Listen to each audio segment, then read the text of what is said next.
Wake that ass up. Early in the morning. The Breakfast Club. Morning, everybody. It's DJ MV, Angela Yee, Charlamagne the Guy. We are the Breakfast Club. We got some special guests in the building.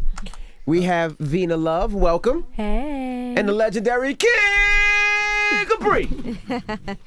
What's going happening? on? We've been watching you guys on Growing Up Hip Hop. And I've Mm-hmm. always heard about how talented you are, so we had to Thank check you. out your music as well. Thank you. Now, one thing that has to be difficult is having somebody like Kid Capri as your father, as you're doing this music thing. I'm sure it's a blessing, but it's also in some ways, we saw him at the photo shoot with you, and he had an issue with you being too sexy. Yeah. And how you market yourself, because you're a beautiful girl. Thank you. As well. So what are your thoughts on that now? Because I'm sure you guys filmed that a while ago and we saw you at the photo shoot. So I just want to see if things have changed since then as far as marketing a young woman in this business. I think it was great for TV, just for young women to see. Like, you don't have to be naked. Like, more than it being a lesson for me, I think it was a lesson for, everybody else watching.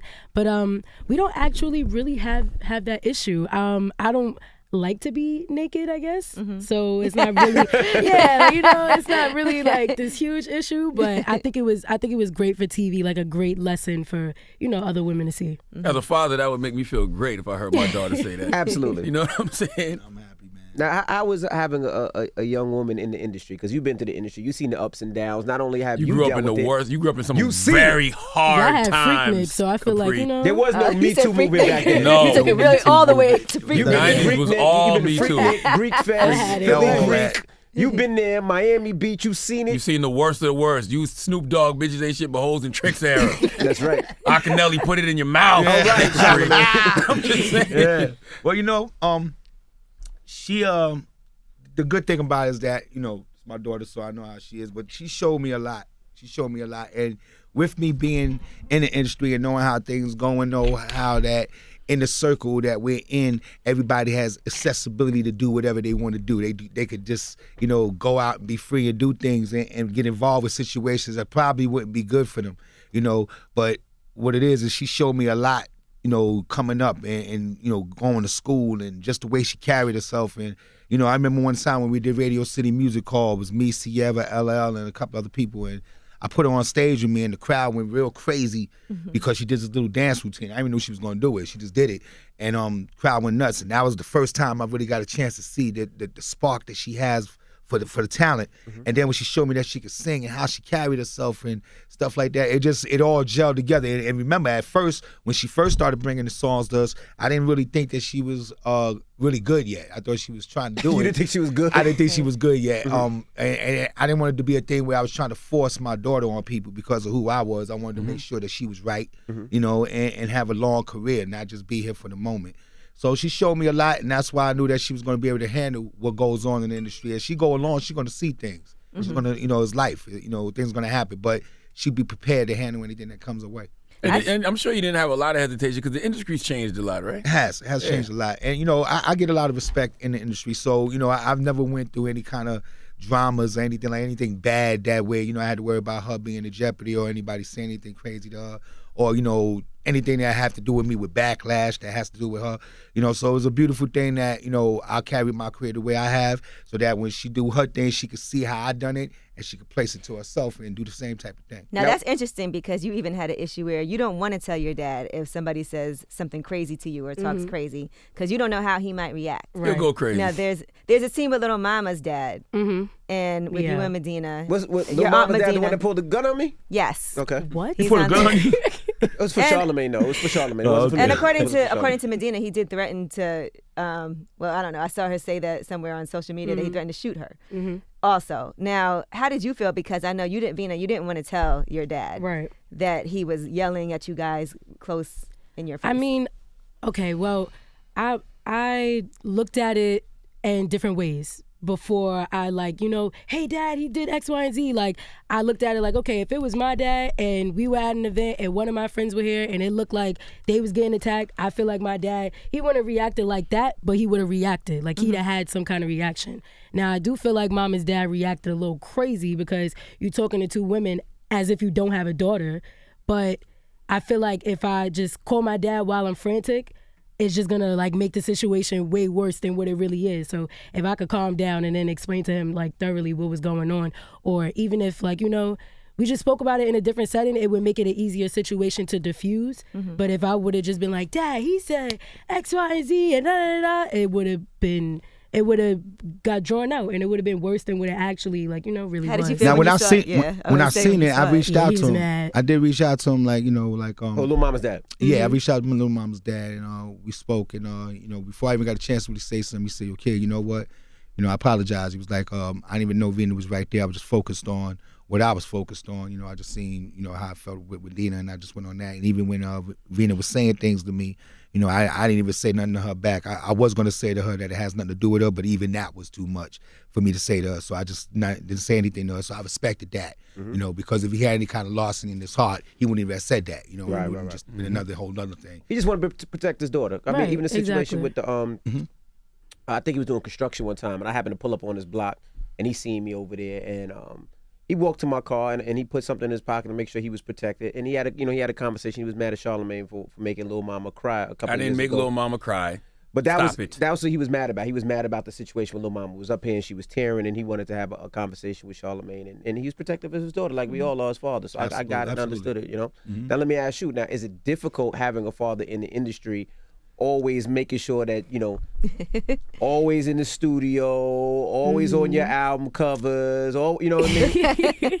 I mean, honestly, you would think it would be difficult, but it kind of really isn't. I mean, like, I had to do a lot on my own. Like, I had to prove myself on my own. So I didn't have to deal with my dad, like, are you in the studio? Are you doing this? Are you doing that? I was already doing it because I was trying to, like, show him, like, listen, I'm doing this. Like, I don't know if you believe it or not, but this is what it is. So I didn't really have to deal with him being on my back. And once I proved it to him, I still didn't have to deal with him being on my back because he knew I could do it. So plus, it's a plus. You know how many people wish they had Kid Capri in their pocket? Yeah. You got Kid Capri in your pocket. See, her thing was she didn't want people to look at her as, this is Kid Capri's your dad, so this is your way in. And I understood that, but I felt like that use the guns that you got. Yeah, man. Use the guns that you What's got. Wrong with that? What's wrong with nepotism? But she can really sing. You can really sing too. Okay, first of all, I'm a woman, I'm a black woman, and I'm Kid Capri's kid. Like, that's kind of crazy. Like, so you kind of gotta, like, stamp yourself first. It's called legacy. Like, yeah, but why not be Vina Love and then Kid Capri's your dad? Like, people don't even know first. Exactly. They're like, oh, who's that? She could really then sing. You find and then out you're like, and it's like, now if I walk in the door and I'm like, hey, I'm Kid Capri's daughter, my name is Vina Love. It's I understand that. They'll look at that first, but really, you proved your talent. So that's what I was talking about. Yeah, now it's not an issue. Like, I don't have an issue with that now. But when I was starting my career, I was really like, adamant on being Vina Love and then being Kid Capri's kid. But that nepotism goes a long way, though. It probably gets you in more doors than you probably would if you weren't Kid Capri's daughter. Has it closed any doors? And it's a different level of respect. Kid Capri. You still got to show and prove. You still got to show and prove. Got to show and prove, no matter who. Yeah, no matter who your child is. Nobody likes name dropping. Right. Like, nobody likes people that. hate on that immediately. As soon as you say, but that's a different name drop. People don't look at it that way all the time. It's happened. Like, it's happened before. It would be like, all right, she thinks she's too good. She Kid Capri daughter. We don't even like. It happens a lot. Like, you really be surprised. Like, people dead behave. Imagine the pressure Blue Ivy gonna go through there. Yeah. I can't even say who my mom and dad. Yeah, that's crazy. Yeah, you're right. Both of them. Jay-Z and Beyonce, that's crazy. One thing that I really did like about you on the show also was you walked into meet your dad and you had on some sneakers and he's like, those are nice. And you're like, oh, these was $5. Yeah, man. And you guys talk also about how you don't have to spend a lot of money. What I thought was interesting was the scene right before that. Fat Joe's son, Ryan, is on a date and he's talking about Balmain, and designer clothes and he ain't want to be wearing this Celine and all that. And then we cut right to the scene with you talking about, this was $5, this was $3. I don't got to spend a lot of money. I mean, well, I do feel like for guys it's a little bit harder to like kind of shop that way. But my mom styles me, so she just always like taught me the ropes. Like we got a lot of money. I don't have a label behind me. We have a lot of money going into production and making sure we paying for beats and making sure we doing things the proper way. So if we spend all this damn money on clothes, it's kind of like, it doesn't really help what we're trying to do. So she taught me well in that sense, and it works out. You got a wise one over there, Capri. Yes, sir. You did well, my brother. Yes, Good sir. job. Thank you. Now, Kim, what happened with you? We reported the story. I think you were out that day, Charlamagne. We seen you in a store. I think you were down south, and the lady told you to remove your hood, and you got into an altercation. What happened? The video didn't show what really happened.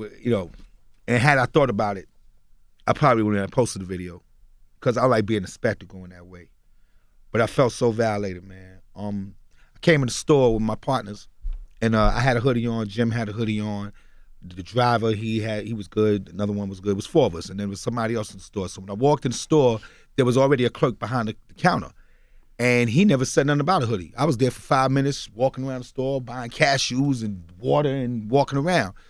All of a sudden, this lady walks in the store, and instead of her walking to me and saying, sir, we don't allow hoodies in the store, which I have no problem with authority, tell me that, I'm good.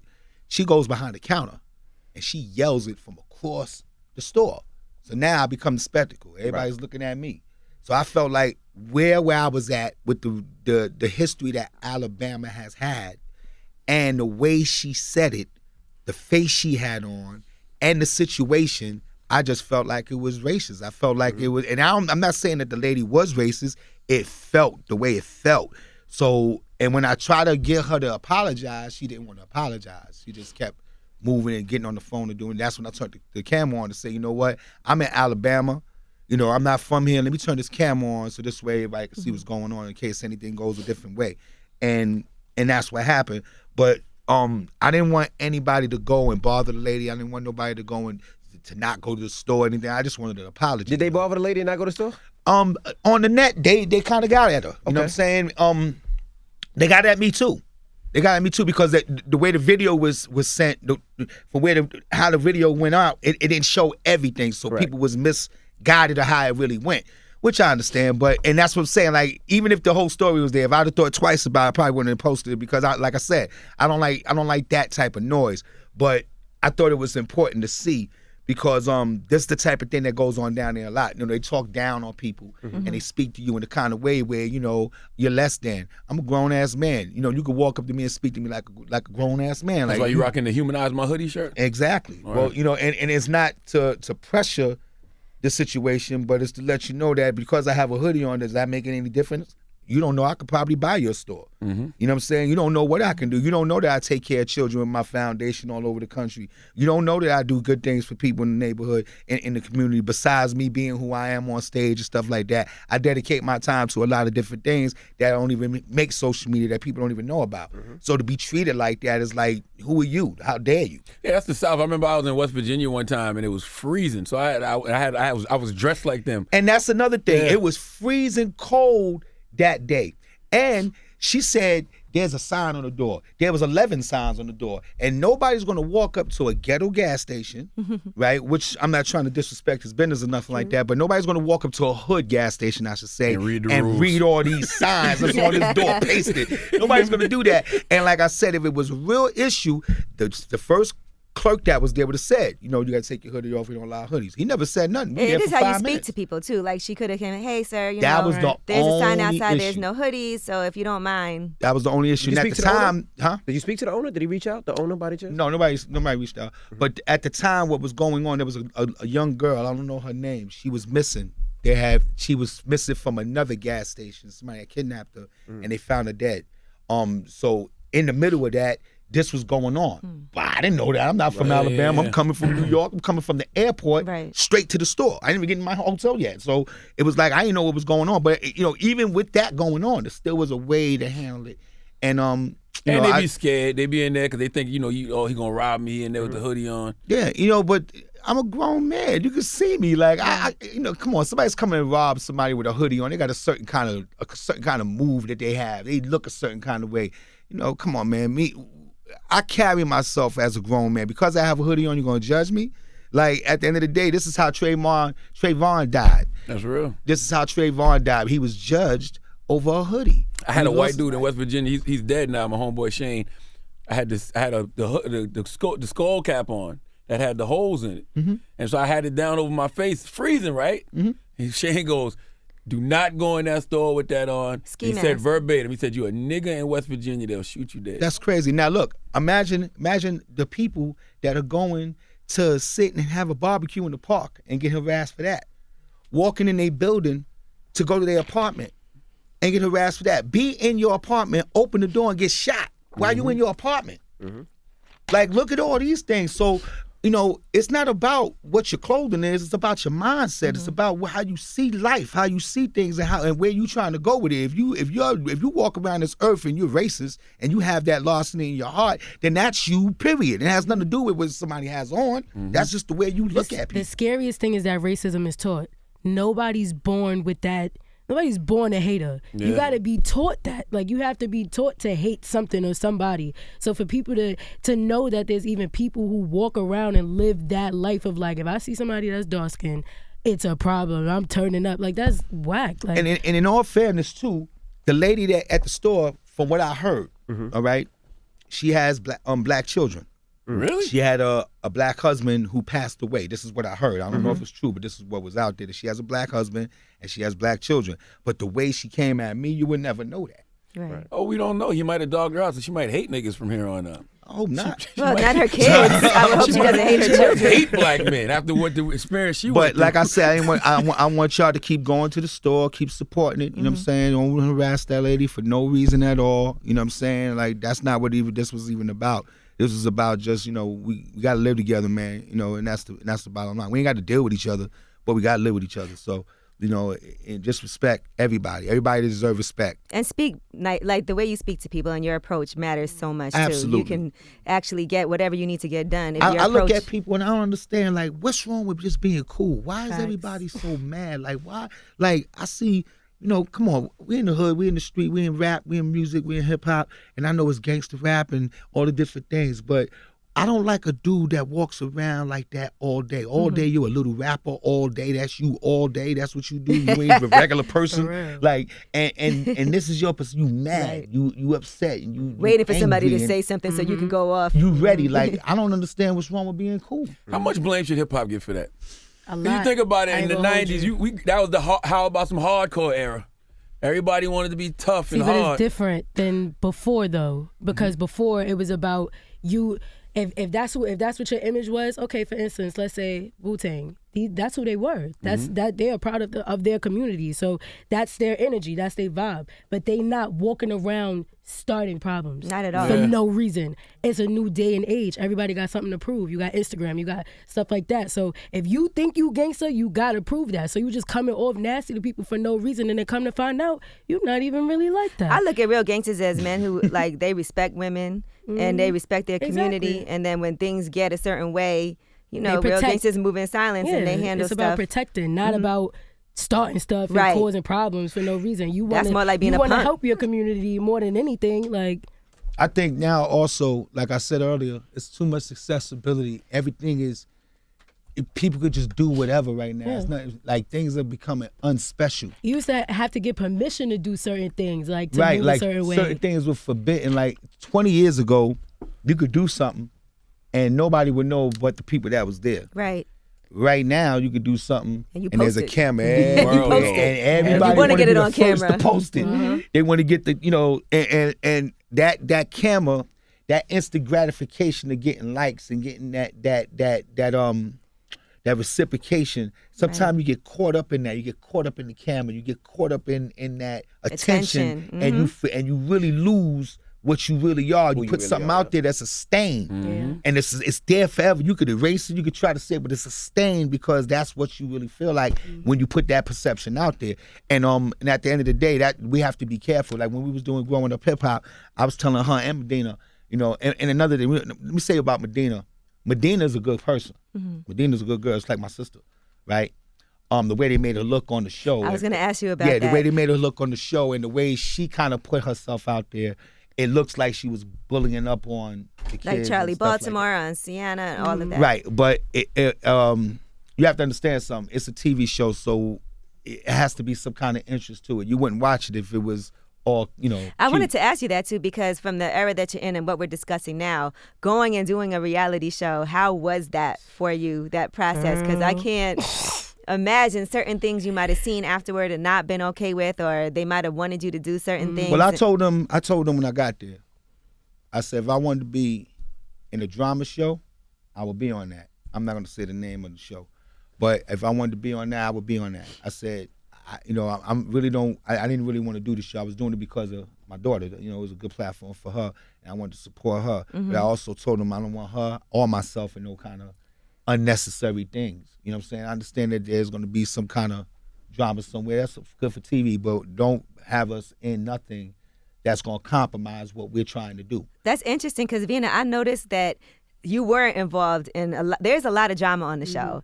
And I'm wondering, do you think that you didn't get as much time because you weren't involved in the drama? Honestly, my aunt took a lot of the things they wanted me to be involved in. She took that for me. Like, she took a lot of hits for me because when this show is over, I got a career. Right. I still got stuff to do. So anything I say or anything I do on this show could stop me from getting money.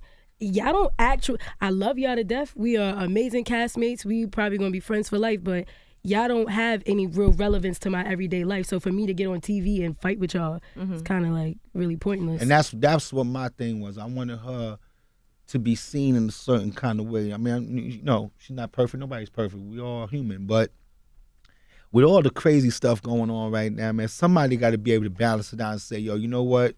Shut up and listen. Relax. Cool out. You ain't got to do it that way. Do it this way. You know what I'm saying? And, you know, and that's what I just wanted for. I wanted her to be pure for her talent. Right. And I don't think, in my personal opinion, I don't feel like they displayed that. I was going to ask you, think it helped with your music?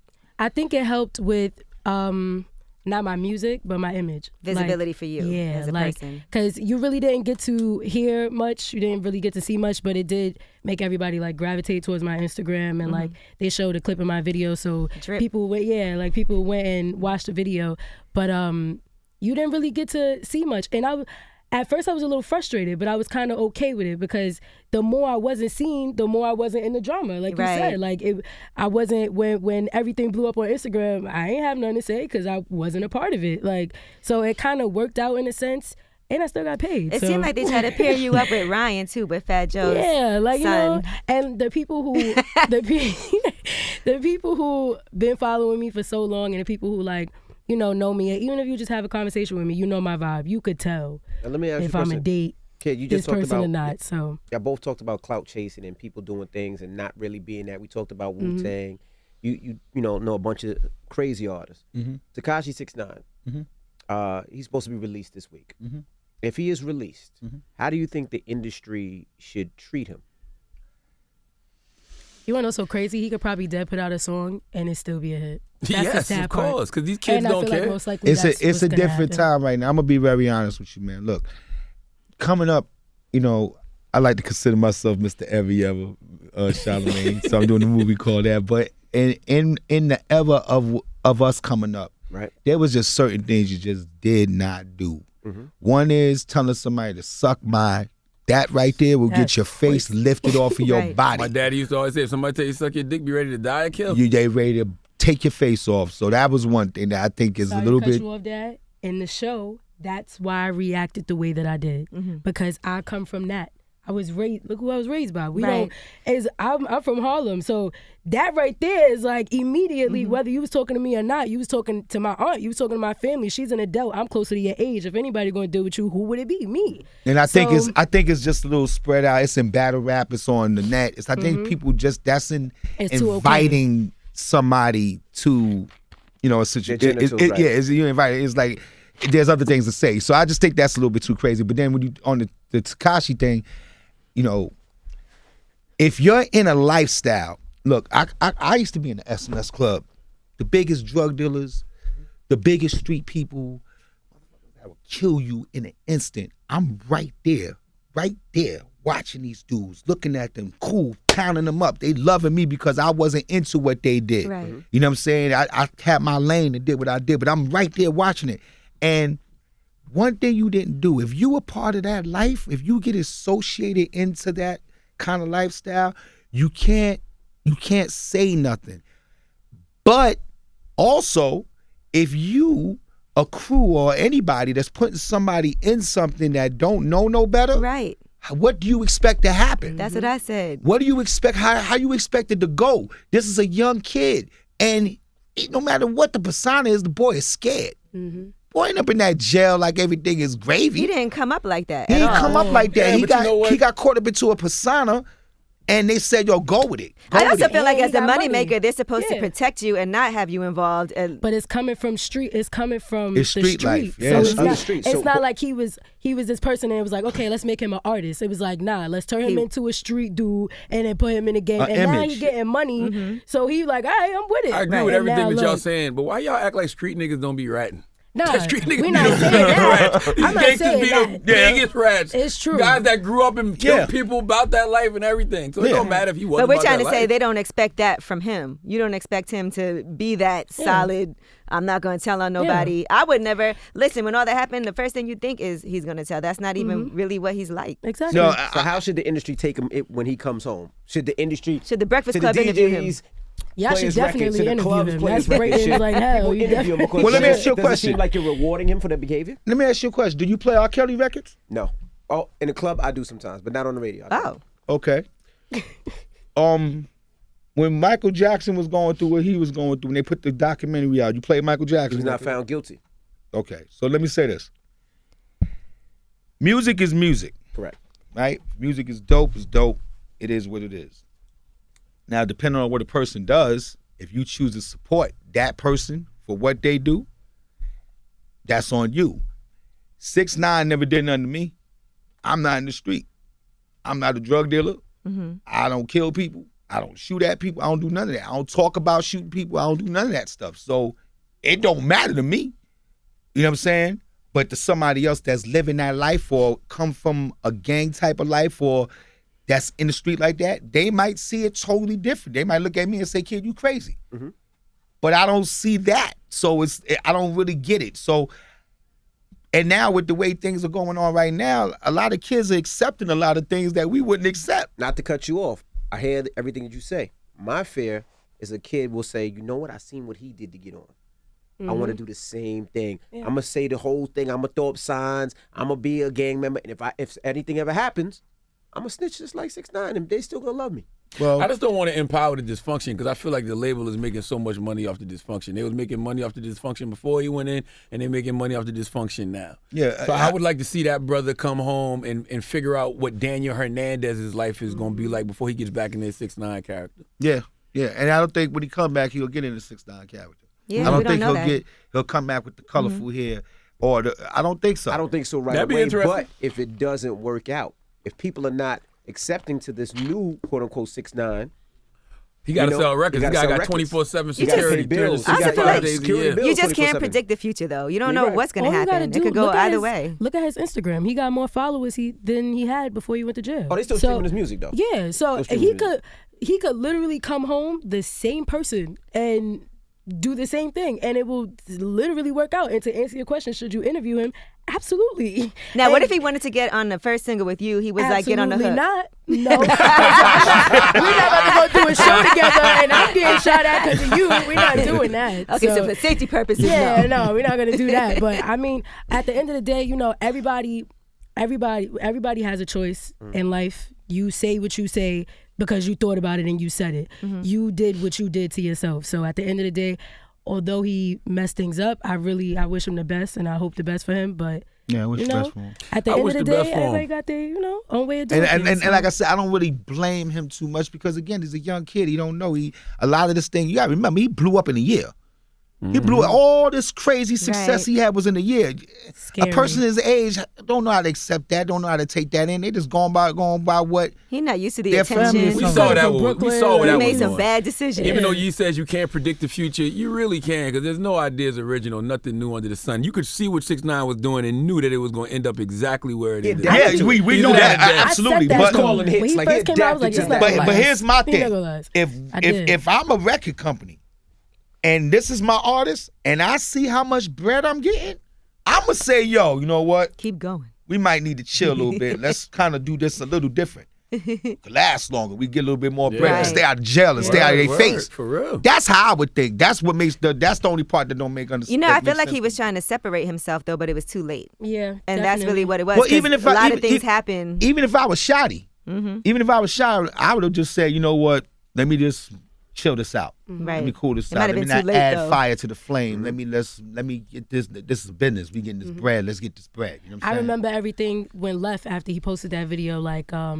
I fired my whole team. Yeah. Such and such with that. Right after that, then it all went downhill. But that was his last interview here when Tekashi came. But that was already in motion. I do think a lot of. But they had That's it though. crazy. They Yeah, it was definitely already had in it. I think a lot of street dudes feel like they have to carry themselves like that in order to sell records, in order to be successful, based off. I don't agree with that because you got people like QP from High Bridge. You got people like you got a bunch of people. You got GS9. Yeah, they in the street, but they smart. Right. QP from High Bridge is one of the smartest guys I know from the hood. He from the Bronx. Like it's a way to go about You things. say low It's key. That's what I'm saying. Low key, get your money, get out, go across, go see something. Like Right. if you got the money to do that, go see something. Why? If I got $1 million in my account, I'm not sitting here. Like I'm going somewhere else. Why keep causing trouble in a place where you didn't want to be at growing up? You saw a whole bunch of bad stuff. Why stay there? Why I not? agree with you, but they called themselves the new Death Row.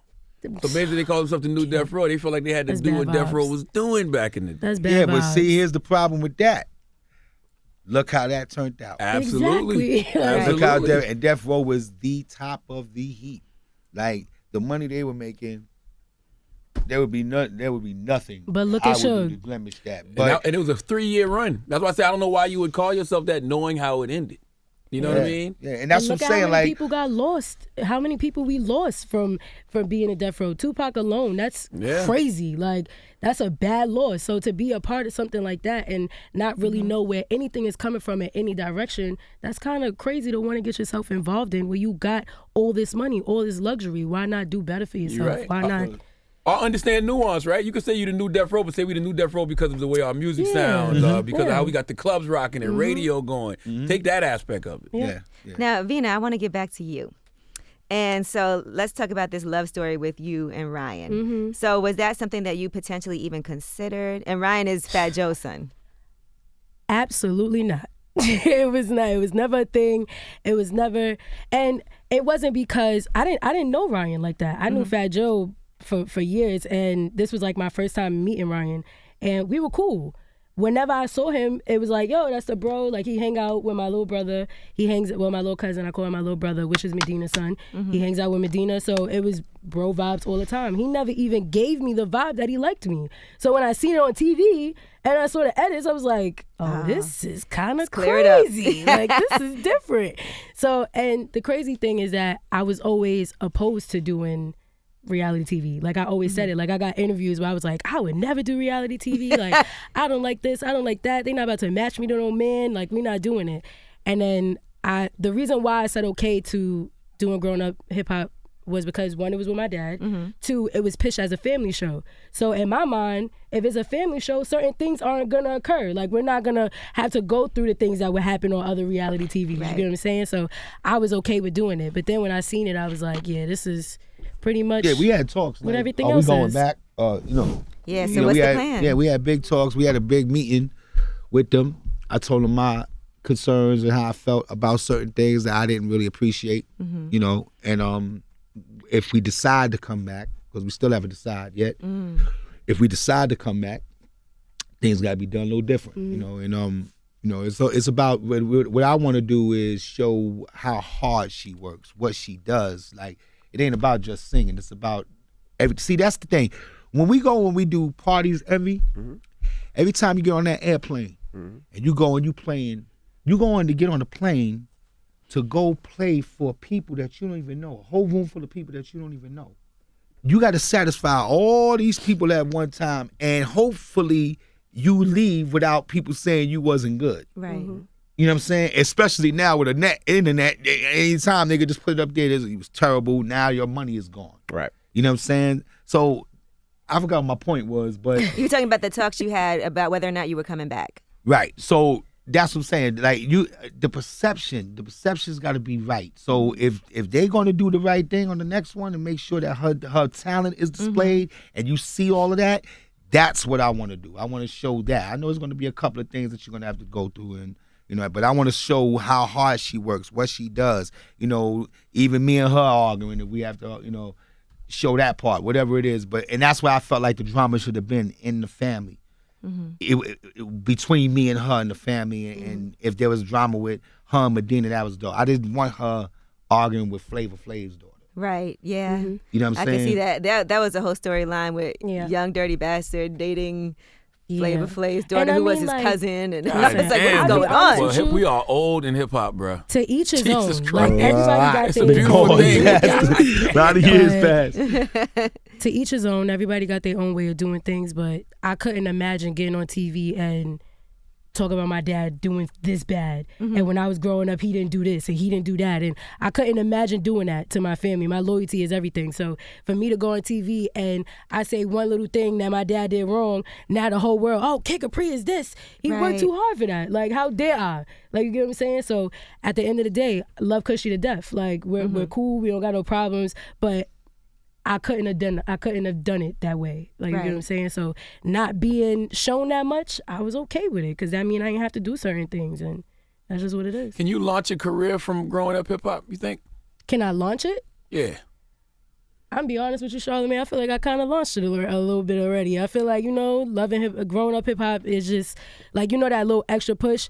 It didn't give me no deal, so I mean, we gonna see what happens if we do another season, but I don't think you could really launch a career for real. I think that it gave a nice awareness. I think what it did, it got people to really see her face, because you gotta remember we're independent. We don't have no machine behind us.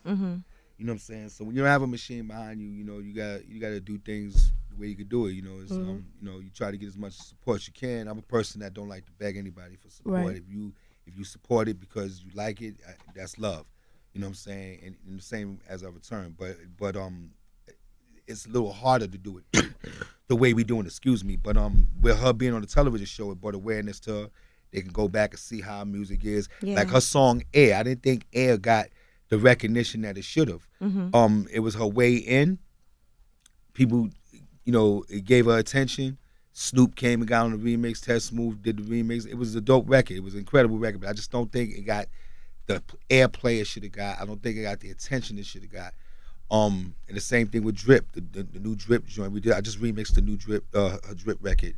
I think that's a dope record. But I think because of the fact that we're just independent, we have to go that much harder to get her stuff heard. Right. And that could be a problem sometimes, but it's working out for us. She's doing the right move, making the right moves. And I'll be honest with you, I'm okay with it. Like, you represented yourself well on there. Thank you. I appreciate it. I'm okay with the extra work, to be honest with you, because the more I work, the more I learn. And I think being a businesswoman at the same time as being an artist, like, it works out. Like, I look at people like Beyonce who knows the in and outs. Like, she could run her business. She could run her company.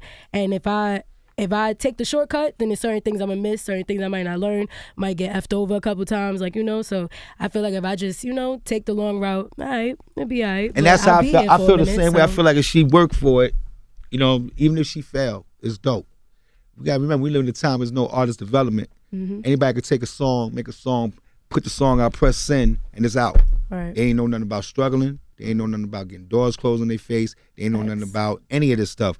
And now they out, and the record blows up, and all the success comes to them, and they don't know how to accept it. Exactly. So now they taking drugs, they doing this, they doing things that they wouldn't have done if they had the right development, the proper grind, right? And understand the appreciation of what it is and how instantly you could lose it. Yeah. You know what I'm saying? It's everybody trying to do what we do every day, all day. What's going to make you stand out? What's going to make you better than the next one? What's going to make anybody want to pay for a ticket to come and see you? Right. Why would anybody even care? See, now if Tekashi would have worked for real, he would have never jeopardized his career that way. He would have never allowed certain things to occur because he worked for that. You're not going to let nobody take nothing that you put your blood, sweat, and tears into. So I look at it like that too. Like, the harder I work, the more I care for it, the more like it's mine. Like, so I'm not, when I come into a room, you're gonna tell, like, all right, we're not playing with her. And my whole team is full of women. So if we come in a room and we all pretty and cute and you gonna ask me if I want to feature, you're gonna be like, all right, you trying to fuck? Like, that's the vibe you're gonna give me. But if I come in and I'm like, listen, bro, we doing this, I'm gonna shake your hand, this is how we moving, that's how you're gonna treat me. That's how it's supposed to be. You set the tone. Exactly. Vina, you're right. The problem is, I think that, man, these new kids, like a 6ix9ine, they thought that was work. Like what you're saying is the old school traditional way of how it should be. But these kids, they think that is work, going online, wilding, trolling. And I think about times like where you had Motown, where you had to beg for a deal. Like you had to beg somebody to give you a record or write you a record. I write my own music. I did my own artist development. I got my own style. I did my own music. I got my own producers. I know I'm learning how to engineer. I arrange my own vocals. I do all the work. So when it's time, it's time. I'm going crazy. They don't want to give me a tour. They're going to be mad at me. I'm going stupid. Who do you like R&B wise? Because your pop's in the house mixing Stephanie Mills records, Mary J. Blige. Who's the bar for you? Who do you like? Well, right now in today's age, I love all women in R&B. I'm so proud of everybody because, listen, R&B, when you think of R&B, like back in the days, you think of the males. Like you think of R. Kelly, you think of Tank, you think of like all of those people. So we in a new day and age and all these women is going crazy. So I'm loving that. But I grew up on Mary J. Blige. I grew up on Etta James, Faith Evans. People from like 60s and up, like that's all the music I grew up on. So, but I look at Beyonce a lot in terms of like stage presence, like being able to sing, dance, and act on stage at the same time. That's difficult. So I watch her in that sense, and just the way she carries herself. Like you're still a woman. You have to be a woman, and you still have to be a businesswoman, and you still have to be a singer. You still have to be, on point. You have to be elegant. You have to have poise. So I look at her. I look at a lot of people. I look at Jill Scott still. I look at a lot of people. I could go on for days, honestly. All right. Well, we appreciate you guys for joining us. And as y'all decide if y'all coming back, we saw how the season ended, right? And what's the situation now with like Irv Gotti, with Ja Rule, with Medina, with Charlie Baltimore? Where we at? Everybody's cool now. With that, do you remember when that with the SOB incident? Yes. Yeah. That was the reason why that happened is because the producer at the time didn't tell everybody what was going on. So when Medina came out and battled against Charlie Baltimore, Irv and Ja only heard their name. They didn't hear really what she was saying. They heard their name and they heard the day that Medina was going at Charlie, but they didn't really know what was going on because nobody told them. So in the heat of the moment, somebody's on stage, they say your name a certain kind of way, and you're gonna panic. It's a diss. It's gonna be, it's gonna be what it's gonna be, which I understood, and it was a big problem from that. The We TV people was there in SOBs when that happened, and they wasn't too happy about it. So, but that's what I'm saying. Like, this ain't. I feel like it's a kid's show. When it was brought to me, I felt like it should be about the kid. It's about the kids and what they do. I know it's gonna be drama in it. I just don't want to be involved with a bunch of stuff that don't really matter. I don't know about. I want to be aware of what's going on because they did one thing on there too that I didn't appreciate. When they made it look like I didn't know that Charlie Baltimore was on the Ja Rule record. Come on. I said, is she on the record? Fucking Kid Capri. But that's not what happened. I said that to something else and they switched it and moved it. You know what I'm saying? So it makes it look like you try to play her like. Yeah, was it Down Ass Chick? That was the record? I don't even remember. The record they performed yeah. Had to be Down Ass Chick, must be. But, Baby say yeah. Yeah, that joint. Yeah. So but so when they did that, I was like, all right, come on now. Trying to play me that. So but I think the next one they're gonna fix it. Okay. And all the other things that we have, besides that, I have a whole lot of other things going on. You got the road, you got the real estate thing, got the foundation. I got my clothing line, new thing coming out. So y'all gonna be seeing a whole lot of different stuff. Vina love new music, and I got a movie we doing. We doing me and Bob Sumner. Bob, what up, Bob? Yeah, Bob. We the ones. Bob was the ones that got all the talent for Def Comedy Jam, all the comedians. And Def Comedy Jam, we done set the bar very high for a lot of years. There's never been anything like that since then. Right. So me and Bob got back together, and what we're doing, as a matter of fact, we have a comedy show tonight. For the next 6 months, for the last 6 months, the last 3 months, for 6 months, we're going to be auditioning all these comedians, the new Bernies, the new Steve Harveys, and Chris Tuckers, and all the new guys, and we're going to do a new show. And a new Def Comedy Jam type show. It's not Def Comedy Jam because we own it now. Oh, great. Yeah, it's going to be called it's going to be the Comedy Block Party, the Kid Capri Comedy Block Party. My show on Sirius XM is the Kid Capri Block Party, so we're going to tie it into that. And it's going to be really, really dope. I'm hoping to have the impact of Def Comedy Jam, but I don't think it will. Def Comedy Jam is by itself, but because I have Bob Sumner, right, there's a possibility. And a lot of these comics need that platform. Bob don't get the respect he deserves, man. Yeah. As far as like being so influential with Def Comedy Jam. Yeah, he was the one. What do you think about what's going on with Russell Simmons? And what Oprah is possibly doing? What I disagree with is if you're gonna go after a certain group of people, you go after everybody equally. Don't go after Michael. You're gonna go after Michael, you're gonna go after Russell, but you don't go after these other guys that you know. Weinstein. Weinstein. Yeah. All these other people that have done these things. The picture of her giving him a kiss on the cheek is crazy. And here's my thing too. Let's erase all that. Why even go through the trouble even writing that? Mm-hmm. You're a very, very, very rich woman. You're the richest woman. What are you gonna get out of it? What are you gonna get out of tearing somebody down that's already been torn down? Well, maybe it's to let these black women have their voices too, because if things certainly happened, allegedly, then yeah, but there's 18 make women it that even for everybody. Don't. I agree with that because there was a documentary on Harvey Weinstein, and why not do like an after show to discuss that where the women did speak up. I think it was called Untouchable or something like that on Harvey Weinstein. She didn't have any involvement in that, but I don't think it should be called a documentary. Documentaries to me are like things that you watch because you want to get information and education. Like those are like concrete moments in time. That's what a documentary is. It gives you your what you've done. But when you go and you straight bash somebody, you taking the Corinne Steffens route. Yeah, but we also don't know what's in it yet because she's interviewing women who are telling their stories and what happened, and so I don't even know what it looks like. I haven't seen it, so I don't want to judge something I haven't seen. Mm-hmm. Interview Russell too. That's all I say. Have both sides. I seen Russell's interview. Well, not an interview. He was talking on the IG the other day. Matter of fact, I seen it yesterday. I feel bad for him. I feel bad for him. I don't know the situation. You know what I'm saying? But me knowing him for years and how he's dealt with me, I've never seen him do stuff that I could say, hey, Russell, hey. You know what I'm saying? But then again, I'm not in nobody's business. You know what I'm saying? I do what I do. I deal with business with people and I keep it moving. So I don't really know what people are doing. But yeah, it's different for women. Women have had a difficult time in this business. Mm-hmm. And I think a lot of those stories are just coming out. And I'm not talking about anybody, not Russell in particular. I'm just saying in general. Yeah, absolutely. This music business has been different for women than it has been for men. Absolutely. I think awareness is definitely necessary. It's just about how you're doing it. Like, you can't.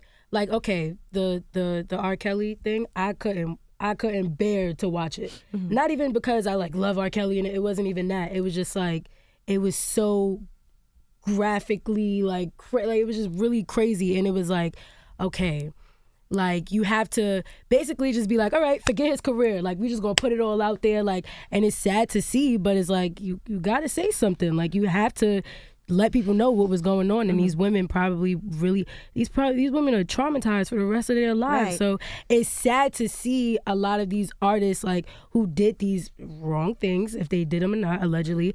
But I mean, at the end of the day, if that's what happened, and that's what happened, and that's what needs to be told. It's crazy R. Kelly got to that point though. That's crazy. We can't sit around and act like we didn't see the tape in the night. The scariest part is that all the people that was around him didn't stop him. Yes. Or didn't they helped. Or didn't say anything sooner. Why let him have this whole career? But some people did. He did go to court. There were people who did speak out, and things got covered up. The industry kept empowering R. Kelly though. But what you have to understand also, what you have to understand also is that when you're the man, when you're the one, you have all these people. Yes, man. And even if some of these people, some people aren't strong to leave a situation and go and create a situation for themselves. Mm-hmm. So if R. Kelly's gone, everybody else's bills is not paid. Mm-hmm. Everybody else can't. You know what I'm saying? So they're not going to go say something against him. Right. If they if things can be rolled out and nobody know, as far as they concerned, it's none of my business. I'm not the one that's doing it. I'm just here to do a job. And you can't have some sense. I can't really blame them for saying, yo, R. Kelly is doing this and doing that. That's not their place to do that. They're a worker and employer. Like, you wouldn't go and say, yo, 105 is doing such and such and such. You probably go to them and say 105, you wrong for doing this, but you ain't gonna put on a platform and say this is the people that pay you. Depends what it is, though. Yeah. Depends. Yeah. If I see you with some underage girls doing some crazy stuff, I might. But at the end of the day, it's still a certain protocol that y'all gonna do for y'all company. R. Kelly's the one. He has nobody to really answer to. What, his record company? Was his record company? But besides that, he's the one. He's the, so that's what I'm saying. Like, the people that worked for him, they probably felt like it's not my place to say anything. And besides that, I got a life to live. I got to take care of myself. This man don't work. I don't work. What do I do? So it's kind of like, It's a sad, scary, sticky situation. It's bad. And sometimes you speak out and nothing happens. Be real and about then it. Like, now you out of they job still forever. flourishing and I don't have a job. You know what our culture has now that it didn't have back in the day? A moral compass. Because there was a point in time where anything went in hip hop and everything. You could say anything on records. Artists could do anything. Now you got older people in hip hop who know better. So it's this moral compass, and it's a weird shift, but it's a necessary shift. Yeah. Well, we appreciate you guys for joining us this morning. Thank you for having us. Vina Love. Yes. Kid Capri. V. It's the Breakfast Club. Good morning.